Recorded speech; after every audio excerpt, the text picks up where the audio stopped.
মাঝরাতে যেতে হয়েছিল হসপিটালে। নিস্তব্ধ জনশূন্য এলাকা, আর রুমে ফেরার সময় কুকুরের উৎপাত। প্রতিটা দিনের মতো আজকের সকালটাও নর্মালি শুরু হয়েছিল। ঘুম ভেঙেছিল 4:50 আর পড়তে বসতে বসতে 5:20। সকালে প্রথম 1 ঘন্টা মতো বকে, আবার পরে 1 ঘন্টা মতো জিকে পড়লাম।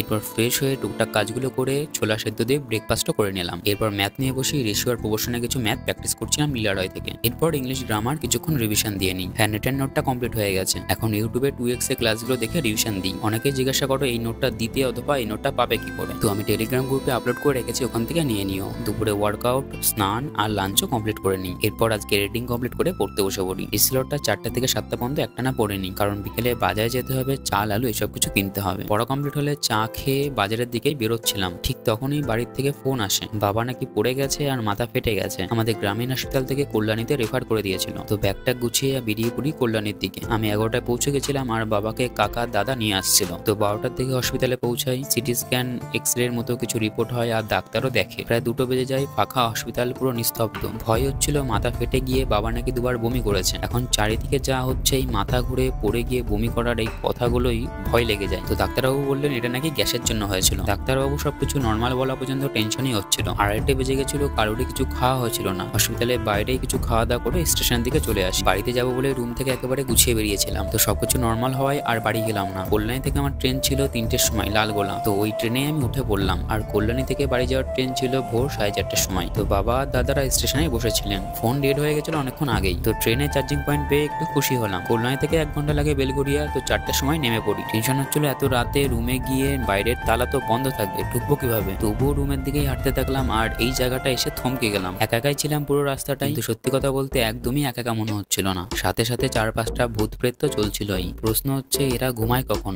নাকি ঘুমায় না।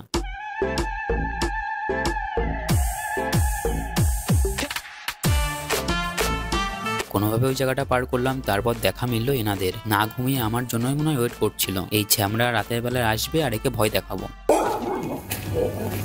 ঠিক যেভাবে নেগেটিভ মানুষ আর ইউটিউবের নেগেটিভ কমেন্টসগুলোকে ইগনোর করতে শিখেছি, ঠিক সেভাবেই ইনাদেরকেও ইগনোর করে রুমের দিকে চলতে থাকি।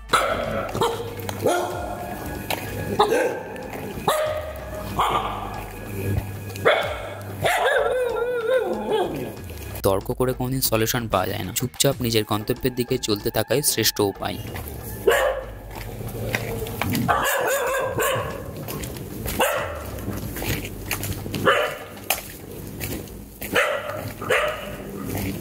এই জিনিসটা যত তাড়াতাড়ি শিখে যাবে তত তাড়াতাড়ি শান্তিতে থাকতে পারবে। যেটার ভয় ছিল সেটাই হলো। এসে দেখি তালা মারা। এখন 4:10 মতো বাজে আর খুলতে খুলতে তো 6টা বাজিয়েই দেবে। স্টেশনের দিকে তো 2-1জনকে দেখছিলাম, কিন্তু এখানে কেউই নেই। আর সব থেকে বড় কথা, আজকে প্রচন্ড ঠান্ডা পড়েছিল। গতকাল বৃষ্টি হয়েছিল, সেই জন্য খুবই ঠান্ডা পড়েছিল। বাড়ি যাবো বলে গামছা নিয়েছিলাম, তো সেটা জড়িয়েই এই বেঞ্চে বসে পড়লাম। এতক্ষণ বসে বসে করবোটা কি? প্রায় 3-4 দিনের এডিটিং বাকি আছে। তো ভালো সুযোগ, এখন বসেই একটা এডিটিং কমপ্লিট করে নিই। প্রায় 5টা 10-15 বেজে গেছিল। আমার এডিটিংও কমপ্লিট হয়ে গেছে, তখনও দরজা খোলেনি। তো ভাবলাম আশেপাশ দিয়ে একটু হেঁটে আসি। নন্দননগর এই পাশটা বেশ ঝিল, পুকুর এসবে ভরা। হালকা শীতের অনুভব আর সূর্য সবে উঠবে উঠবে করছিল। ঘুমটাও কেটে গেছিল, তো বেশ ভালো লাগছিল। রাস্তাঘাট তো চিনি না, তো যেদিকে ইচ্ছা সেদিকেই হেঁটে বেড়াচ্ছিলাম। প্রায় 6:30 বেজে গেছিল আর রুম হয়তো এতক্ষণে খুলেও দিয়েছে। তো কয়েকজনের কাছে শুনে সঠিক স্থানে পৌঁছে গেলাম। সারা রাত ঘুম হয়নি আর এতক্ষণ হেঁটে প্রচন্ড টায়ার্ড লাগছে। প্রথমে ভাবছিলাম এখন পড়তে বসে পড়বো, নয়তো সকালে ওঠার অভ্যাসটা যাবে। কিন্তু এত ক্লান্তি আর ঘুম পেয়ে গেছিল, শেষে ঘুমিয়েই পড়বো সেটাই ডিসাইড করলাম। জয় হিন্দ বন্ধুরা, আজ ছিল ডে